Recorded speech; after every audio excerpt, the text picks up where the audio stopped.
situation there? Well, I don't pretend to be an economical expert, but I'll try and bounce off a few of the ideas. Luxembourg's pretty much parallel with what's happening in Switzerland. If you look at the data protection laws in Luxembourg, they're also very strict. Luxembourg is the second largest financial jurisdiction behind the US as far as funds under management go. So Luxembourg is historically a very financial institution-oriented country, which is why we're building tier 4 data centers, highly secured underground, etc. But as you probably noticed, Luxembourg has also got a bit of a bad name for itself recently and managed to get put on a grey list of countries for banking and what have you. So one day, I guess the banking sector will slow down even more than it is today. And what we've done in Luxembourg is we've tried to increase the level of the ICT infrastructure. So we're trying to build a European Silicon Valley, if you like, inside of Luxembourg. Without going into infrastructure with tier 4 connectivity, etc.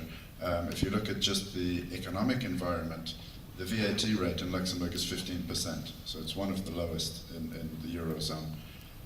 We have a law for ICT at the moment, a ruling, if you like, for ICT at the moment, where if people are buying online goods, so specifically streaming or electronically delivered goods, they will be taxed at the point of the supplier.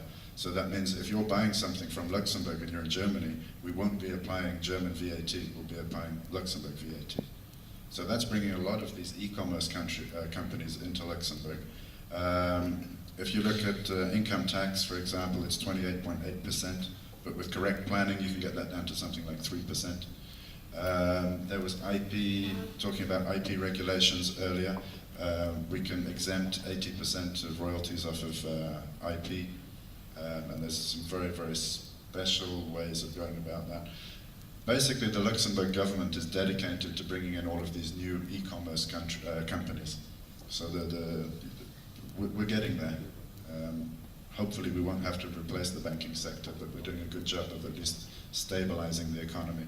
If you look at the people who are present in Luxembourg already, the European headquarters of Skype is there, eBay, Amazon, iTunes, I can go on, they're all in Luxembourg. And they're there for a reason. It's not just for the IT infrastructure, it's also for the economy. So it's a bit of both sides of things. There's the infrastructure support as well as the favourable government policies that are helping that. Absolutely. The VAT rate, for example, that's going to end in 2015. Right. So there's a lot of companies that set up in Luxembourg for this VAT rate, which actually finances them actually deploying into Europe. So there's a lot of US companies coming to Luxembourg because they need a European presence. Typically they'll say, let's go to Amsterdam or Frankfurt or to London or to Ireland or somewhere like that. But once they start seeing the economic benefit of actually being in Luxembourg, it changes the game a little bit.